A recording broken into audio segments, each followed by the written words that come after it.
Alright, before beginning, I just want to say I have two unpublished books of adventures. Each one's 100,000 words of stories. I have 30,000 words of jokes.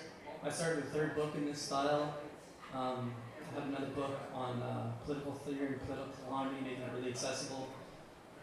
I also have two educational presentations that I want to present to the Big House in September. If you like the show, add me on Facebook. I'm really not everybody's cup of tea. Some people might hate the performance, but that's okay. I've been deleted by over 1,000 people on Facebook. And I mostly share a lot of depressing stuff, a lot of political stuff, share analysis, and try to make people laugh. And some people get really pissed off. Okay. Alright. Think of the one that got away. If more than one comes to mind, treat yourself to a beef jerky or an entire cheesecake. Years ago, my sibling and my sister, sitting right there, were roasting the fuck out of me. And, we were actually roasting each other, but I'm the oldest, so I try not to be too harsh. And my sister said to me, she said, I have a Saskatchewan bum, because my bum is long and flat, but Saskatchewan. She said I don't even have a bum, I just have a lower back. During a work excursion to Hackeye, my co-workers and I, we had a fire. I have a friend, she asked another friend what kind of hot dog she would like. The options were some European style, normal, or organic. She said, I'll take organic, I like au natural. I said, you wouldn't like my booty then, because I got big butt implants, I've been jealous of those male rugby player booties. In all honesty, my ass is so small I don't have an ass. I just have a butthole with a pair of legs.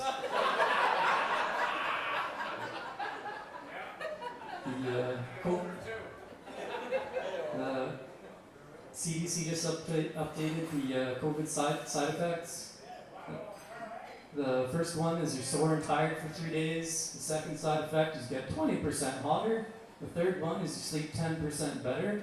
And the fourth one, the last COVID side effect, is that you live long enough to die in the revolution, instead of choking to death from a preventable cause following the urban tradition of conservative radio show hosts. If you live in Canada and you still want to dress up as a native this Halloween, you have to earn it. You have to give up your clean drinking water for a month, get maced by a cop, then get shit kicked by a tough res woman. On the res, you need 2 hands to pack groceries, 1 hand for an umbrella, 1 hand to wave to vehicles passing you, 1 hand to wave to people walking past you, and 1 hand to scroll Facebook. You gotta be outfitted like fucking Dr. Octopus to walk home from the band store. Ever since I started growing my hair out, I've been getting more res. My house, my school has no Wi-Fi, my Wi-Fi doesn't reach my bed, I've ran out of data, I've been keeping in touch with family a lot more. There's not much food in my fridge. And I'm loving, but real miserable lately. I better get a haircut before I get any more res. If I get any more res, I'm gonna get assaulted by the RCMP for no reason, lose my clean water, get a pipeline built through my fucking house, get knocked out by some tough auntie because she thought I was somebody who wronged one of her family members, and then wake up on a giant bed of fry bread with empty cans of Spam all around me. Also, for context, fry bread and Spam were ration food. Those were prescribed to us while hunting and fishing were illegal. John A. Macdonald, the first British Prime Minister of Canada, starved 12,000 people in order to build 1 segment of that fucking railroad. A huge amount of treaties were signed under coercion. This is why countless of them have been deemed illegitimate and coercive. I did 15 seasons of fishing. I can tell you firsthand that the West Coast fishing industry was lucrative, but the golden age is 30 years past. The privatization of resources of Indigenous people means Jimmy Pattison, the Westons, and a few other corporations are the primary beneficiaries of the harvest of our resources. Don't you know? The unrelenting acquisition of wealth and economic prosperity of the capitalist ruling class, not for the people. We fell in love in a hopeless place. Hey, Don't talk about my res like that. My goodness, with so I wrote this like 2 years ago when everything was closed in the pandemic. My goodness, with casinos closed, bars closed, having a social distance from the honeys, deadbeats and baby daddies will have nothing to spend money on. They might even catch up on those overdue child support payments. Holy! What do you get when you put 16 Midwestern folks together? One full Cherokee. If you want to simulate being native, you can get within swinging distance of a cop and his frat buddies when no one is around and tell him he shacked up with his wife. You can play hide and seek with the security guards at Walmart. You can go to 10 funerals before you're an adult. You can have a foreign-owned mine set up in your living room, then relocate you and your family to the Marianas Trench. You can volunteer to daycare for 2 months and get lice. You can eat 40 pieces of fry bread in 2 weeks for helping people out and doing good deeds. You can give away all your money. You can use further money to help your family, do untold amounts of domestic labor, and then have people ask why you get everything for free. Then you can eat 30 Taco Bell chicken wings to simulate lactose intolerance. Once I finish work, I set out to handle my EI application. And when doing that, I had to ask my mom her maiden name. So I did that, and then she asked why I needed it, and I realized immediately I could fuck with her. So this is what I said verbatim. I said, I'm entering you in a raffle for a luxury cruise, a trip down from Alaska down to Chile and back. And an old lady said she'll pay me $20 to mow her lawn, or she can pay me 2 raffle tickets. Then she said she'll give me 3 if I do it shirtless. 3 years ago, I went for a picnic with a former girlfriend. That night before that, her and her cousin spent $350 on a meal. She ordered sliders, rosé, calamari, strawberry daiquiri, and a plate of everything. It included even frickin' cotton candy for some reason. I hope she's prepared to be underwhelmed, because for our picnic, I brought growers, salted top crackers, and stickos. And I forgot the stickos. For too long, my room smelled like getting laid, sweat, and farts. I lost most of my sense of smell from a nasal fracture, so I didn't want to open a window. In addition, it was the Canadian winter. But do you know what saved me from the accidental aromatic barrage on anybody entering my room? Scented candles. Salted caramel, raspberry, vanilla. I love them. I have a lighter for 2 reasons. Cigarettes, cigars, crack, meth, arson, fireworks, blue angels. Filling my mouth with flammable liquor to spray it and throw flames drunk as balls at a party? No! I got a lighter to light women's smokes outside nightclubs and to light my scented candles.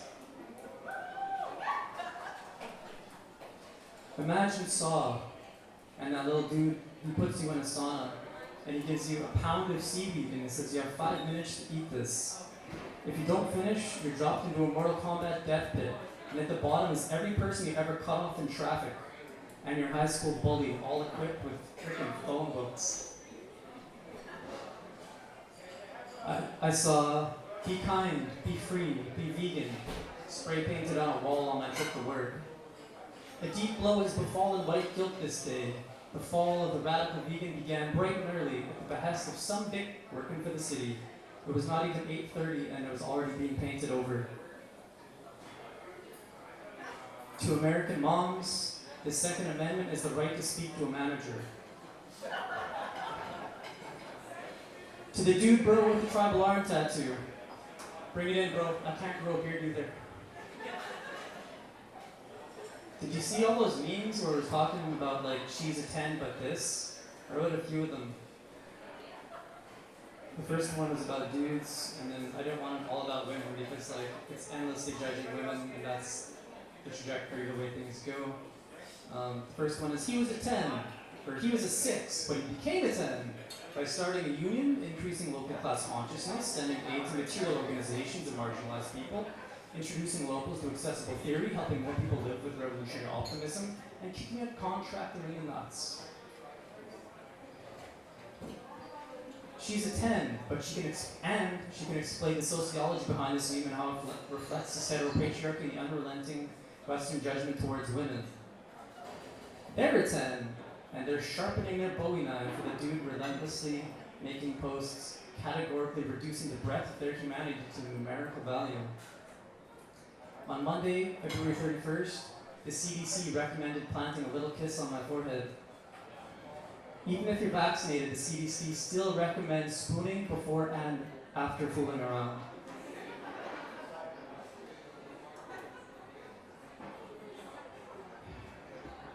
So, Times Person of the Year sounded very important and impressive to me when I was a teenager. Then in 2021, they selected Elon Musk. I wrote a joke about it, and then I read the full list of Times Person of the Year a few nights ago. And they were very, very open about including people who were influential for evil. Reading that list, I immediately saw Richard Nixon, George Bush, the one that was responsible for the invasion and 20-year occupation of Afghanistan, and the bombing of Iraq. His dad, George Bush, Henry Kissinger, regarded as the worst American war criminal in recent history. Harry Truman, who used 2 nuclear bombs just to show off the new technology. US-backed nationalist Chiang Kai-shek. Joe Biden, Rudy Giuliani, Newt Gingrich, Mark Zuckerberg, Jeff Bezos, Ronald Reagan, Winston, and fucking Churchill. And fucking Hitler. Now, most of these people are the people I hate the most, but I just wanted you to feel a little bit of what I feel when we think about Times Person of the Year. And I'm not kidding. On a dating profile, I wrote that I like banter, joking, entertaining, sushi, being a little spoon, and visiting hell to box Ronald Reagan. The joke reads, Times Person of the Year 2021, Elon Musk. Times Person of the Year 2022, antidepressant medication that lets you produce wealth for the ruling class without blinking for 10 hours straight. Times Person of the Year 2023, Scrooge McDuck. 2024, the CEO of Halliburton, who's in the top 5 bomb makers and arms manufacturers in the world. 2025, an insurance broker denying somebody's life-saving medical treatment. 2026, a mercenary security agent for Amazon that has shot 18 union organizers. 2027, a pile of guns on a pile of money. 2028, Mitch McConnell. 2029, after being caught eating human brains bought on the black market and surgically getting extra testicles bought from a clinic that harvested from the victims of a car accident, Joe Rogan. Times Person of the Year 2030, the billions and billions of dollars in student loans steadily crushing 2 generations of people. Imagine a 75-year-old lady. She's ancient, the kind who used to say that rock and roll is satanic, Harry Potter is satanic. But this lady isn't like that. This lady's higher than Snoop Dogg and Wiz Khalifa have been for the last decade. Now, that's the scene, that's the lady. It's Lent. She has a 4-foot bong at her feet. It's a sunny day. She has a 6 paper joints in her ear and 2.5 weed brownies on the table. The stranger walks up and says, "My goodness, it's Lent. You're supposed to forego your favorite thing." Susan was ready for this moment. Susan doesn't take shit from anybody. Susan says, "You see, dearie, my favorite vices are drinking, gambling, and taking people's man. Weed isn't in the vices I gave up. For Lent, I'm holding off on drinking, gambling, and ruining families." The stranger is distraught. He doesn't know what to do. He would call the cops if they thought they had an ounce of power compared to this old lady. The guy is shaking. He stammers. He says, You can't be serious." Susan says, "I'm just pulling your leg, you bundle of arrogance. These edibles are for my arthritis." The stranger, he looks at her and says, "Well, what about the bong and the joint?" She says, "Well, you see, dearie, the joint is to keep me from standing up and breaking this bong over your head." Non-natives, often they'll look at you and they'll try to bond with you by saying, "I love fish." And it's always strange. Like, the way you wish they would bond with you is they'd say something like, hey, my uncle made 300 grand selling a condo he bought not even 15 years ago. I called him a gentrifying fuckhead sellout and ruined Thanksgiving. He later yelled at my cousin because my cousin laughed when I said that to my uncle. I gave half my Christmas bonus to a local native organization. And then the other thing they always say is, oh, it's so beautiful in your territory. And yeah, it is. But these people, when they say that, they don't realize they're commenting on what they are not experiencing. What they usually experience. When they're here, they aren't seeing traffic, plastic, pollution, skyscrapers, violent inequality, tents on the concrete, overdoses in the streets, car accidents, alienation, working to pay rent, student debt, advertisements, and interest.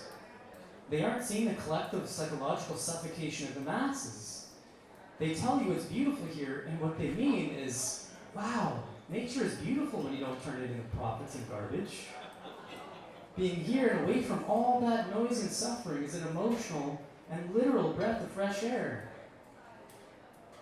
Normalize eating beans, hummus, and beets, then breaking into a corporate branch manager's house, taking a dump in his toilet tank, farting on his pillow so he gets pink eye, taking all of his light bulbs out of his house and putting them under the sink, stripping his house for copper, dumping chalk and chemicals from his sink into his tub, and reporting him for manufacturing drugs. Then toasting all of his bread and putting it back in the bag.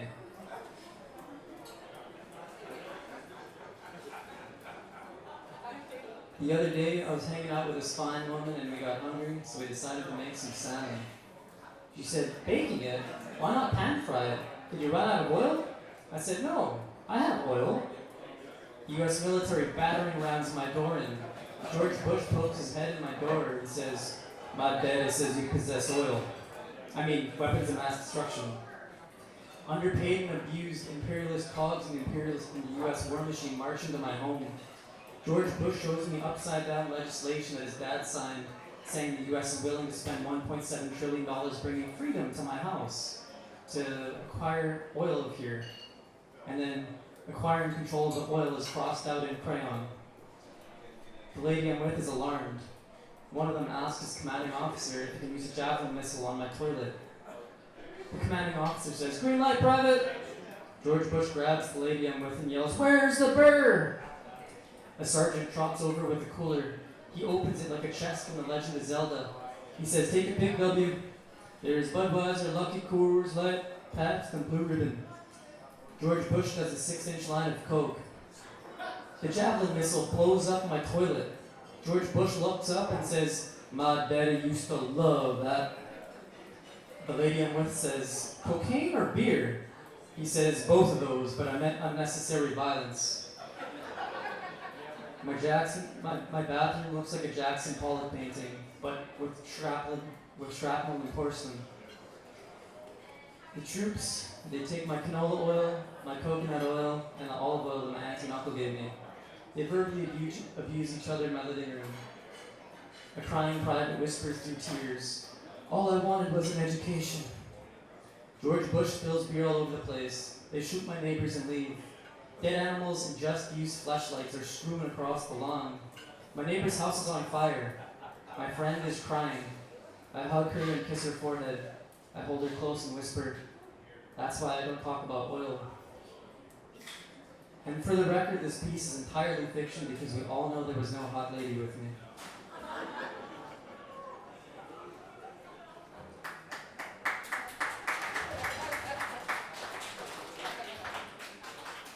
I'm lactose intolerant, so when I have dairy, my insides become a gastrointestinal waterfall of hellfire. And if Kevin O'Leary and a cup of milk were both falling off the bridge like in Spider-Man 2 and I could only say one, I would choose the milk. I wrote this when I was really not having a good time at work. If a millennial said, I hate my job and I want a spoon for a week, 95% of us would say, same! The collective echo would reverberate with enough force to shake the earth. Acorns would fall from trees. China shops would look like a dump truck drove through them. Old people's dentures in their cups would clatter on their nightstands. Yellowstone would finally erupt, killing thousands of people in a single goat.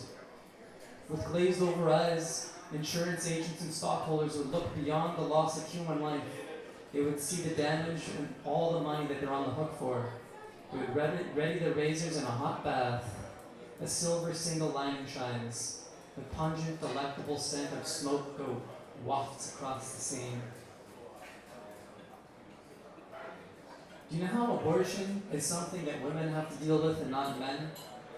If men got abortions, it would be the least stigmatized ever. It'd be the coolest and manliest thing you can do. At that point, for men, getting abortion would be manlier than getting a blowjob while barbecuing meat. We would be telling everyone. Like, you'd be telling the mailman, our coworkers, our homies, random people at the bar. People would be getting you rounds. There would be high fives all around. Kids are costly. A 19-year commitment? No dude wants that. People would celebrate getting rid of that. But that view is not extended to women due to the patriarchal Western disenfranchisement and marginalization. You know how it's not a women's problem instead of a man's? If it was a guy's thing to deal with, it would be cheaper and more convenient than anything. It would be easier than ordering a pizza. If men had to deal with abortion, it would be more accessible than a drunk guy getting fast food, who's equipped with cash, credit, debit, coupons, PayPal, and a handgun.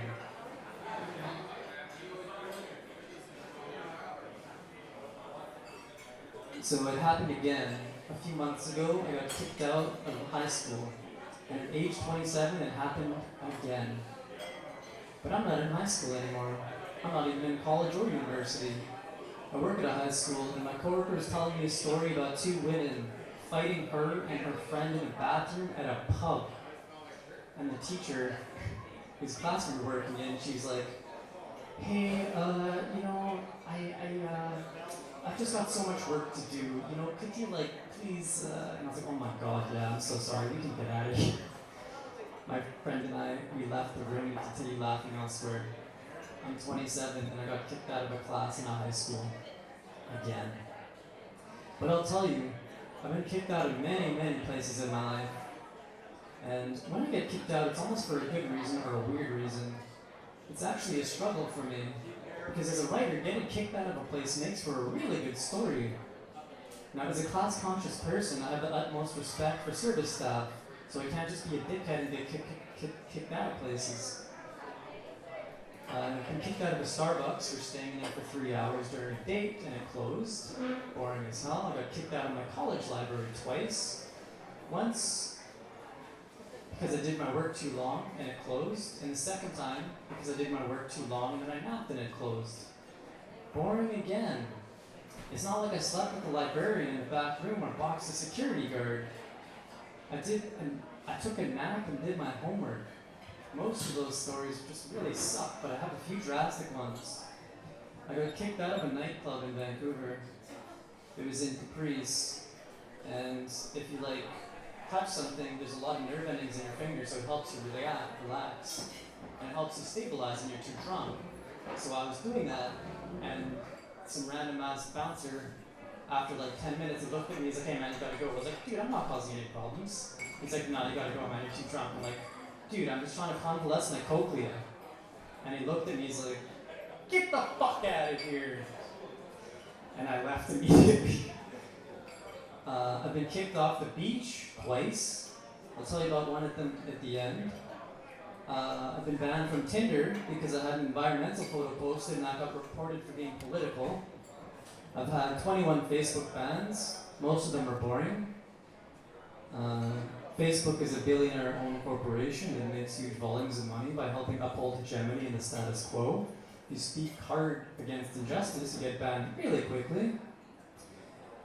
But back in the day, before the FBI produced the Messenger app to collect the conversations and made it a separate app from Facebook, you couldn't message people when you were banned. Now during bans, conversations and Messenger apps, you can message anybody. So you can message Whoopi Goldberg and Santa Claus if you wanted to these days. After I got banned a few times, I made a second account to use while my main account was banned. But many months went by of not getting banned, so when I did, I forgot the password. And I got banned again, So I made a new account and I named it Goku's Left Testicle. But the malicious bastards I was ripping on kept being dickheads, so I kept messing with them. After a week, the name Goku's Left Testicle got reported and Facebook forced me to change it. After a single week, Goku's Left Testicle was no more. And in this week, I went to a pub and I was chatting with this lady and it was going well. She stopped randomly and asked and told me what her name was, and she asked what mine was. And I don't remember what I said verbatim, but something along the lines of saying, well, my Facebook name is Goku's Left Testicle.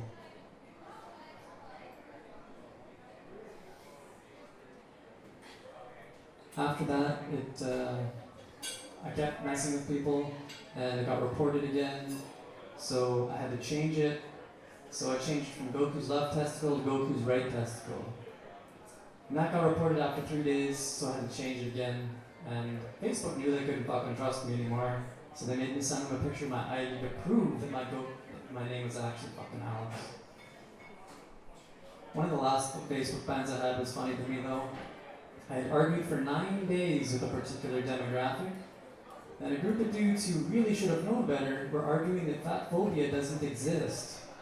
And it was 3 dudes who were medium and light builds, and they're arguing this, and their arguments were memes and misogyny.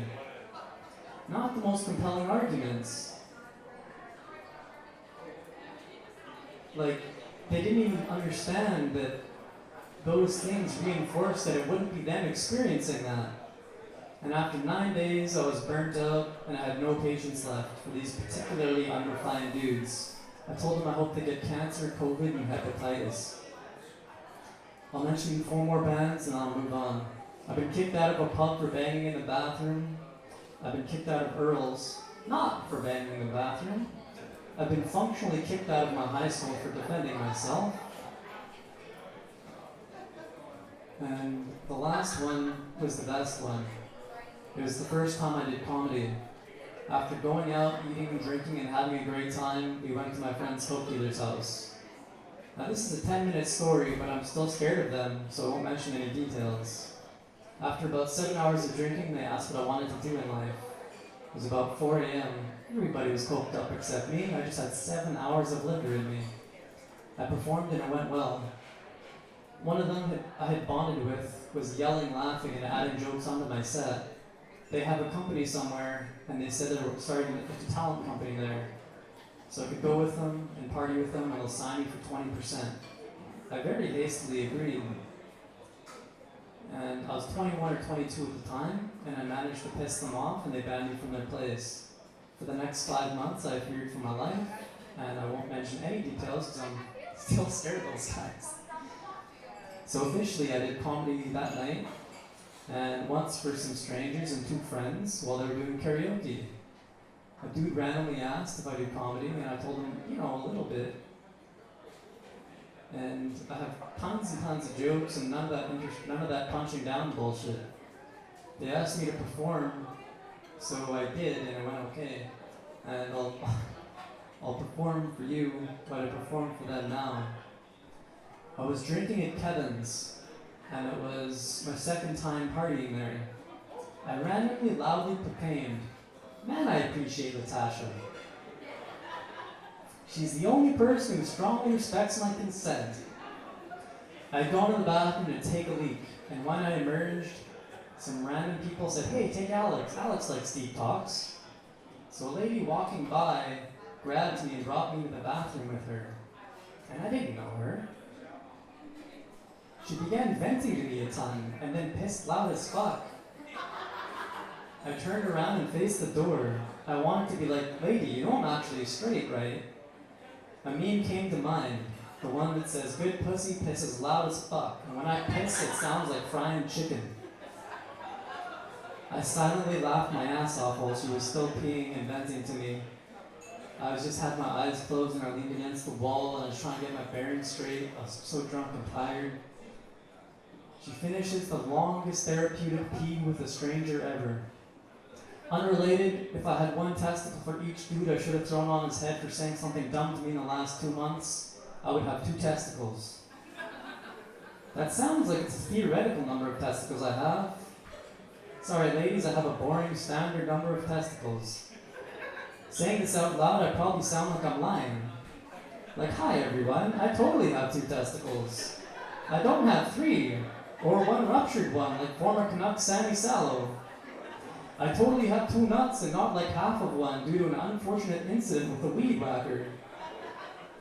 Not too long back at the table where people were drinking, I was getting up and walking towards, and the therapeutic pisser walked right towards me. Not near me or beside me, but straight at me. And she walked up and just slapped my dick. There was nothing sensual about it at all. It was supposed to be evocative, but she just gave me a quick slap. There was no kissing, no kiss on the neck, no eye contact, no tension, no nothing between us. A lot of thoughts went through my head.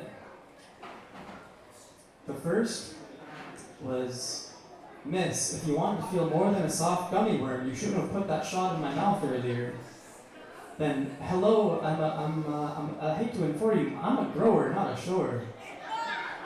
Then, hello, my name's Alex. What's your name? Who the fuck are you?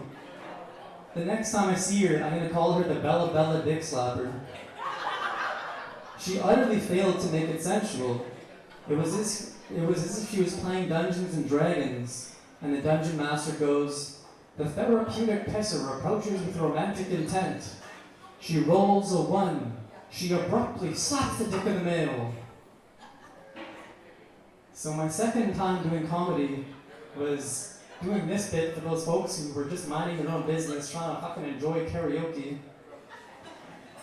And the best part about this is I don't know who the fuck she is. She could be anywhere. The Bella Bella Dick Slapper walks among us. She could be sitting not 10 feet away from you, standing by, ready to vent, piss like she's frying chicken, and slap your dick. This next bit is only a joke. If I'm totally not serious about this, if you're looking at me, totally don't, just ignore this. If I have a daughter, I want to name her Mayonnaise. Her whole life she will go by May. Throughout school, in stores, on memberships, in clubs, and to acquaintances, she will exist as May. But to me, her mom, and the driver's license people, she will be Mayonnaise. None of her friends will know until her wedding day. Similarly, if I have a son, I'll name him Jim Bob III. He'll go by Jim and occasionally have to explain to people that his dad isn't named Jim Bob. There's just something really wrong with that guy.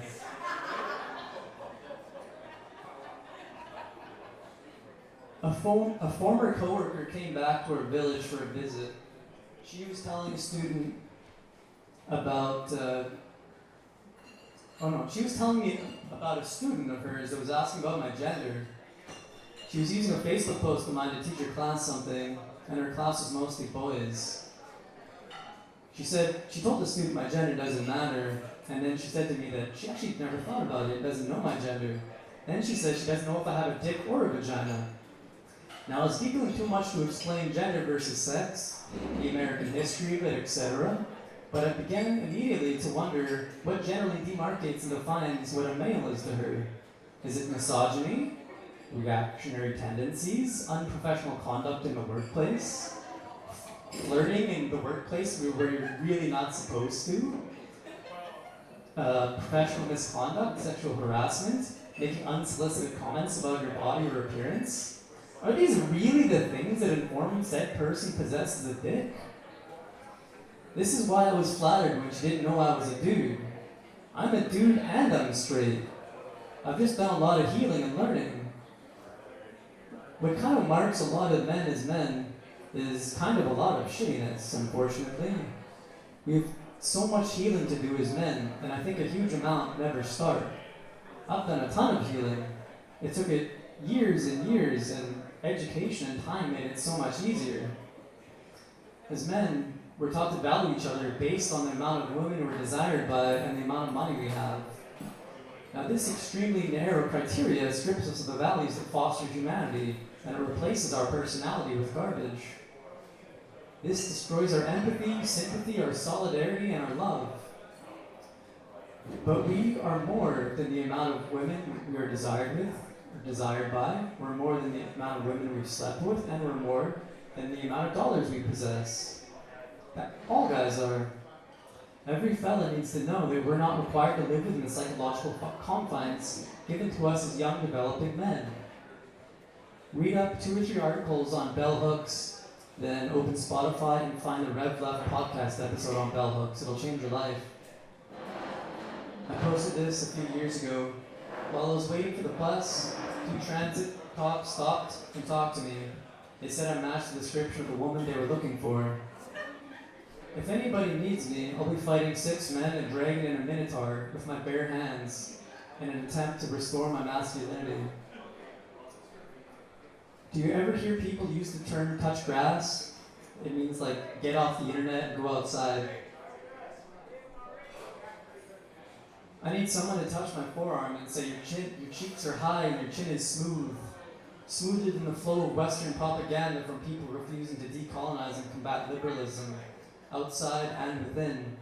Western hegemony, the blood-soaked claws of the IMF, and the unipolar iron boots of the NATO, crushing 80-plus countries, are in rapid decline. Keep having fruit smoothies so you can live long enough to see oil subsidy money going to education, to see arms manufacturing money going to housing, to see $1 trillion bailout money going towards feeding the people, to see coup d'etat money going towards social programs that help people instead of slaughtering them internationally. Live with revolutionary optimism. Live to see it happen. Live to see an end to the collective agony of the human race suffering for the benefit of the few. Now, I know that's a lot of somebody to say intimately. Then I needed a roundhouse kick a contractor so hard a decade of vitriol and rhetoric flows right out of him. Netflix has no chill. As soon as the show finishes, it autoplays whatever bullshit they want to sell immediately, right after the climax of the series. It doesn't let the credits roll. It doesn't give you time to feel or process what you just had. Whoever programmed that bullshit at Netflix must never have experienced the post-orgasm cuddle. If you ever feel a spark of tension with somebody, and you're curious if they felt the same, make eye contact with them until they look at you and say, "What?" Then touch their forearm, slide your fingers down their hand and interlock your fingers, lean against their chest, rest your head against their neck and wait 20 seconds.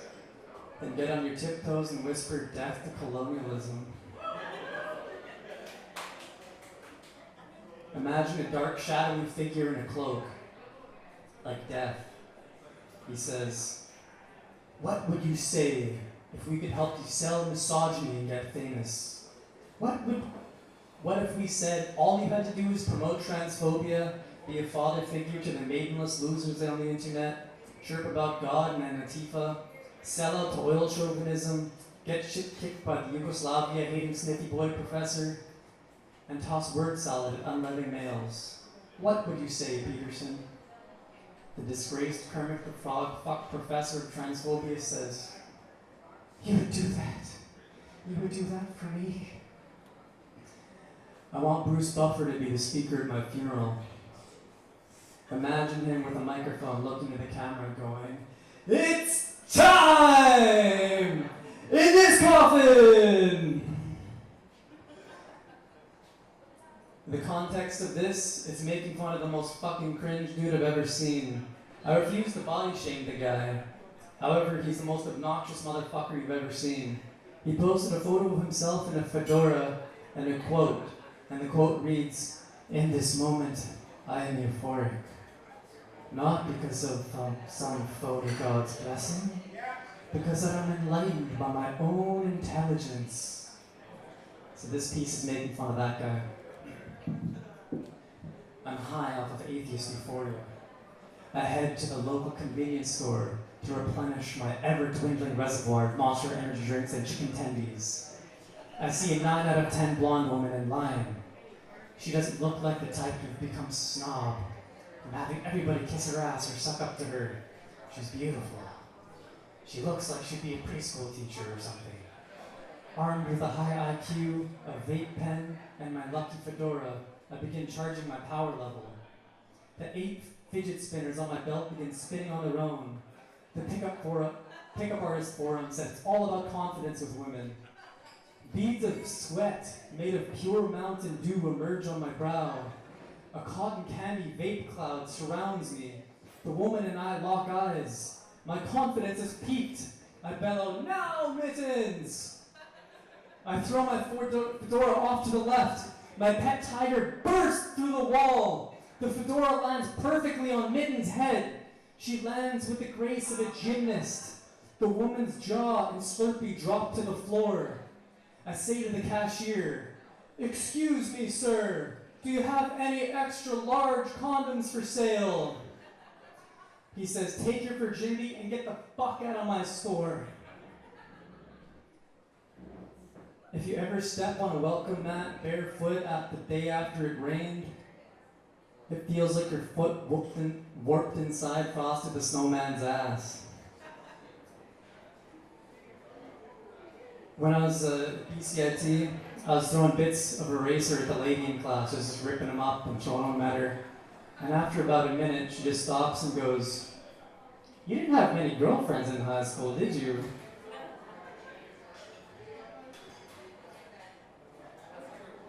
It was my 44th birthday tomorrow. Beginning to get sick of life. My son is a complete idiot. That boy ain't right. AC/DC's began to sound repetitive. My car keeps breaking down. The Asians are making better cars than us Americans. And barbecue and meat is the only thing I hold on to. My wife quit putting out years ago. I decided to end it all this weekend. Saturday night comes along. I polish off a 2.6 of gin. I pulled out my .44 revolver. I look at it and I realize it's immaculate beauty. I say to myself, what was I thinking? Forget this. I'm going to use my life to make people happy. I get several loans to open up a sex shop and a gun shop. My son is a complete idiot. My town is flooded with sex toys and guns. People couldn't be happier. I couldn't be happier. Ricky Bobby drunkenly crashes into my store. Dildos and handguns fly off shelves from the impact. I exclaim, "God dang about it!" A customer strolls to the door where a customer strolls to the hole where the door used to be. I say, "Hi, my name is Hank Hill. I sell propane and propane accessories." So I wrote this 2 years ago about Elon Musk. Be Elon Musk. I've spent an unknown amount of money for public relations to brand myself a Iron Man. I hire the best engineers that money can buy to take credit for their genius. I date some fine-ass goth chick. Then I date so I'm a libertarian, I've got a cute goth girlfriend. Millions of men revere me as a god. I tell these fools that I'm self-made. I leave out the part where my family owned half of an emerald mine in South Africa. I hide the fact that my money had too much money to fit in one safe, so I had to get a second safe. These dudes just about pray to me. They love me so much, they revere me. I'm living the dream of millions of these guys. I see a guy who's trying to save a bunch of kids from drowning in a cave. I immediately call the guy a pedophile because he's trying to save their lives before I can try to by hiring some people to build a cool tech submarine to save the day and get more good publicity. Whenever I talk, stocks go down. Whenever I take drastic action, investors are like, "Dude, please leave Tesla. Your behavior is bringing shares down." So I do what any good douchebag would do. I salute the second safe of money I had. And I honor it by stepping down from Tesla to do what's best for the company. I attempt to privatize public transit and get praised for it. I fail fantastically. I design an electric Lego-looking truck because Lego brings back memories from my fans when they were little and they had fair delusions, like Santa Claus and the Tooth Fairy, instead of the free market. The only thing I'm good at doing is busting unions. I'm about to get married. The audience is 400 libertarians standing and saluting me. The minister, he looks at me, he says, Elon Musk, do you take Grimes and civil union and good health and in the word union activated me.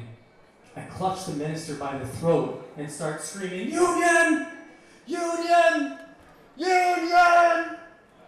I throw a cluster of tasers into the audience. The 18 taser projectile I spent $4 million designing, it activates. 17 members of the audience are electrocuted and they fall to the ground. The remaining 383 libertarians in the audience all come in their pants at the same time as the magic of the wasted libertarian pursuits downs the 17 people in the audience.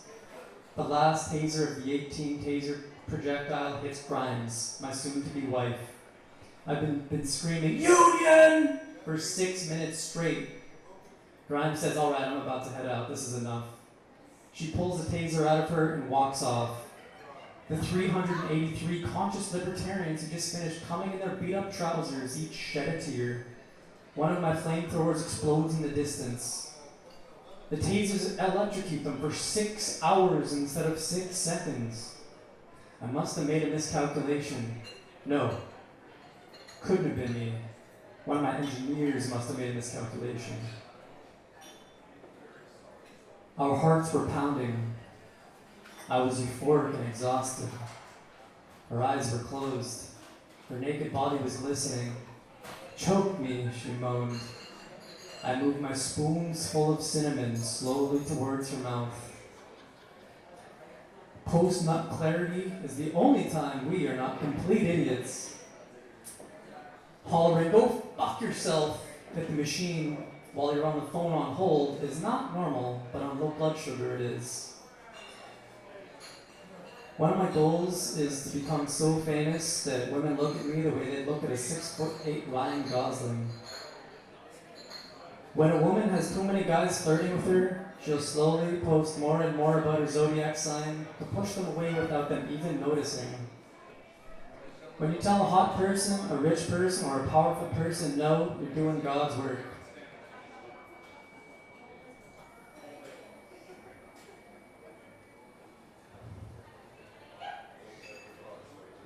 My family's going to see this part, so I don't want to play this next bit, but I'll skip that part.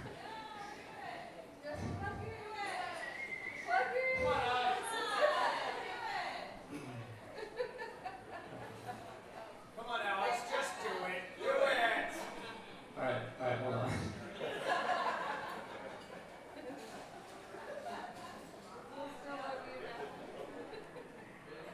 Alex, read this is your moment. Where the hecklers? Get my heckler.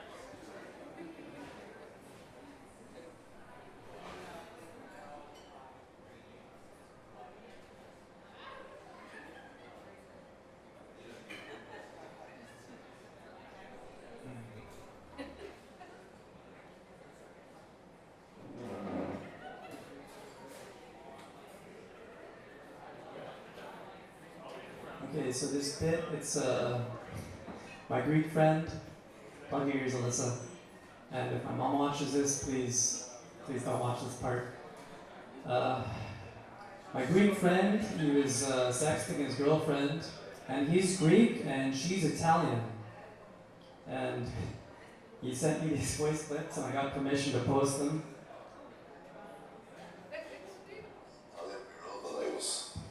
Having kind of like a relationship online, like internet relationship. And one day we were having sex. And while we were having sex, we were having a good time, and sometimes the thing got kinda kinky. And you know how sometimes when things get kinky, you start like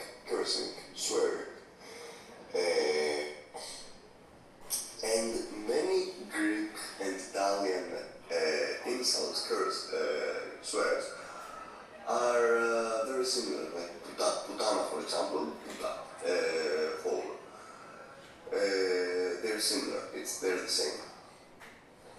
And like, we're calling each other stuff, I'm calling her stuff, and we're having a good time and we're enjoying it a lot. And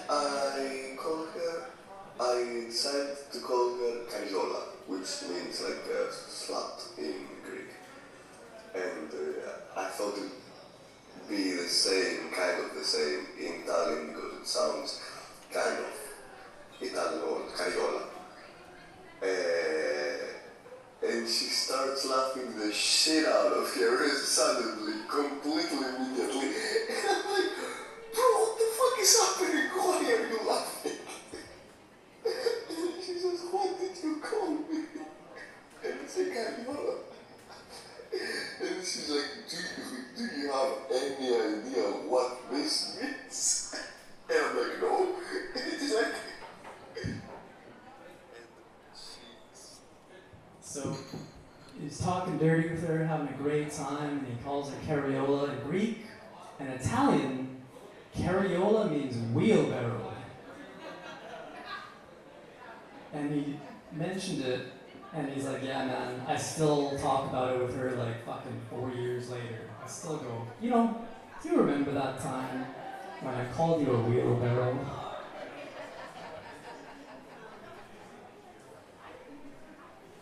I'm just about done.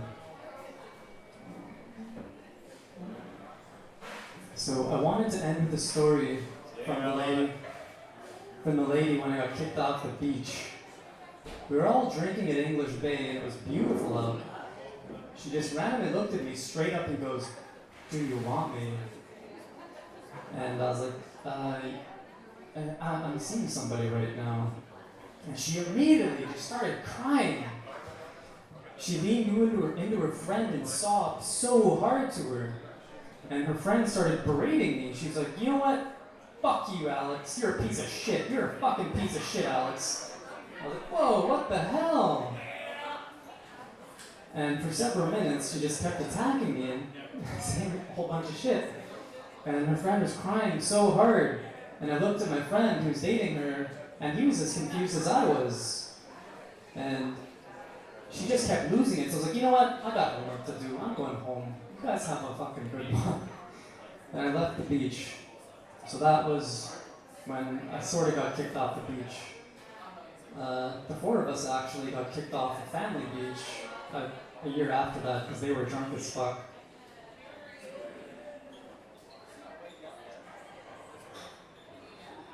So, this was long before I got kicked off the beach. This was during my birthday. It was that same friend group. It was December. It was cold outside. Really awful. And I met up with them. And things were going good. It was my birthday. They were drunk. They had a bunch of donuts. And they got me a box of donuts for my birthday. And I'm allergic to wheat. So I was like, alright, I'm allergic, so you guys gotta eat most of these, but I'll have some. And then they joked about me fucking the donuts and making donut porn. And they put a donut in a condom and then put a candle in the condom and tried to light it, but it was too fucking cold outside, so it wouldn't light. So I'm just standing there in front of a donut-filled condom that they're trying to light, and it was fucking really weird. And then they kept making jokes about me fucking the donuts. So I started making jokes about fucking the donuts too. But I only wrote down 3.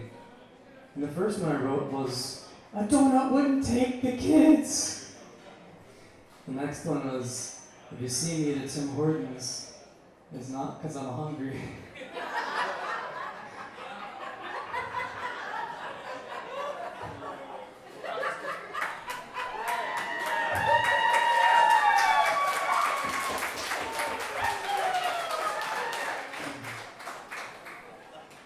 The last one was, with donuts you might have diabetes, but you won't have alimony. You won't be paying the mortgage for your house for her to live in while she's shacked up with some conniving, silver-tongued, sleazy piece of shit while you live in a one-bedroom flat on a futon. Before I finish my set, I just want to say this is my third time performing comedy. Thank you all so much for being here. I've wanted to do comedy for like the last 6 to 8 years. I was halfway through college and I was like, shit, this is what I want to do. But my dad was going to be like, you can't do comedy, you gotta get a real job. And of course, you know, the reality of 4 decades of straight neoliberalism and austerity measures meant that I couldn't afford to not focus on work. Rent has set me back $30-something thousand and 6 to 8 years behind. But this is the struggle of every artist. But anyways, I've really wanted to perform for the last 6 years, so thank you for coming out.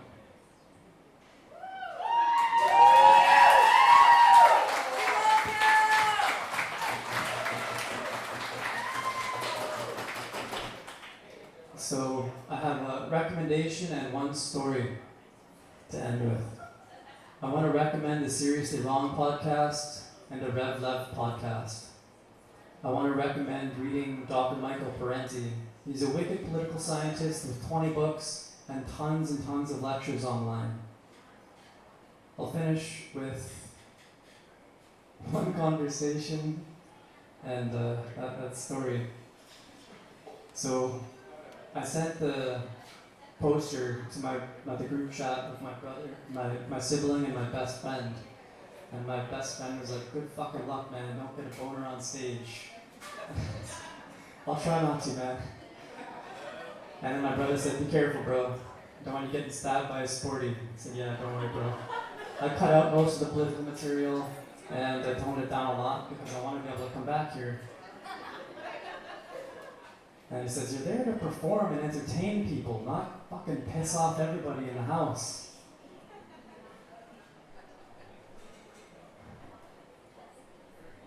Oh, nice, so this is gone. Okay, this is perfect.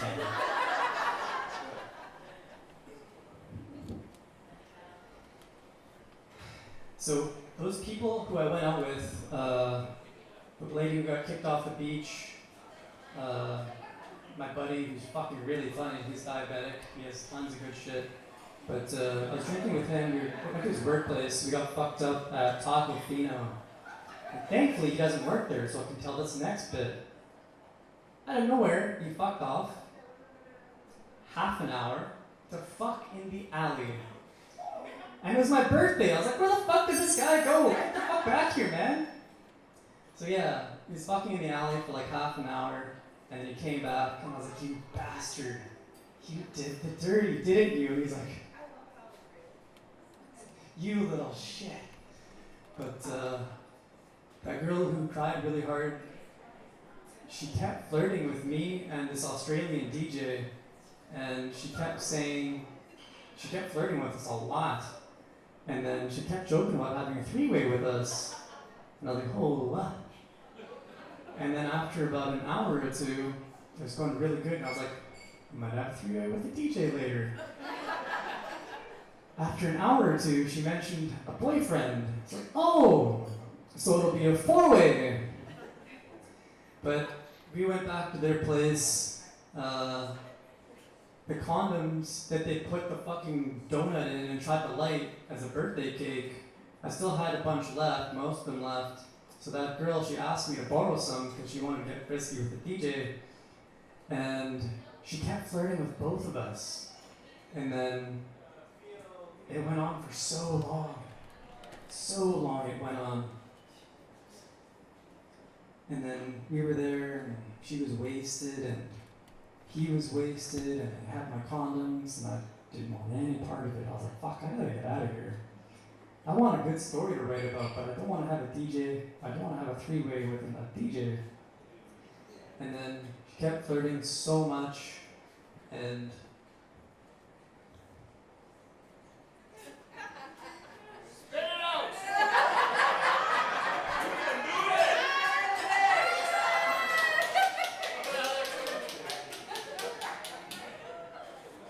she kept telling me to have a donut. A whole bunch of times, like, hey, have a donut. And I was like, I'm allergic, I can't.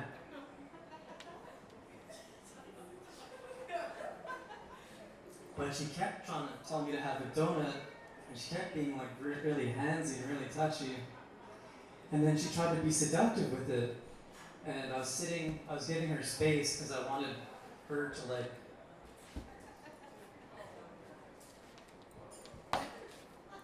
I wanted her to get busy with the DJ. I didn't want any part of it. I wanted it to go well for her.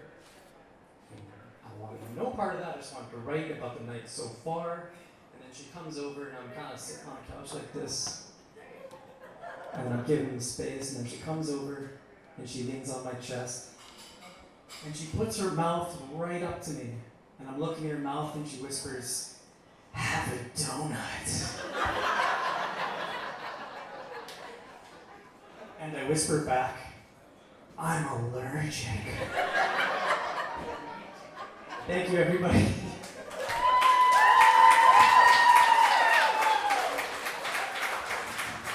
You guys, oh my God, give it up for Alex.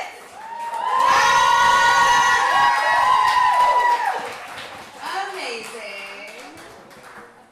Time for a drink. I'm so stressed. All right, you guys, so Alex is here doing first comedy night at Shearwater, and we're so grateful. And we want all of you guys to be really grateful too. So I have this little jug for people to put some cash into if you appreciated Alex's comedy tonight, which he absolutely killed. So one more time, Alex! Yes! And if you don't have cash, you can probably add an extra tip at the bar and we'll make sure he gets the cash. Thank you, babe. That was wonderful.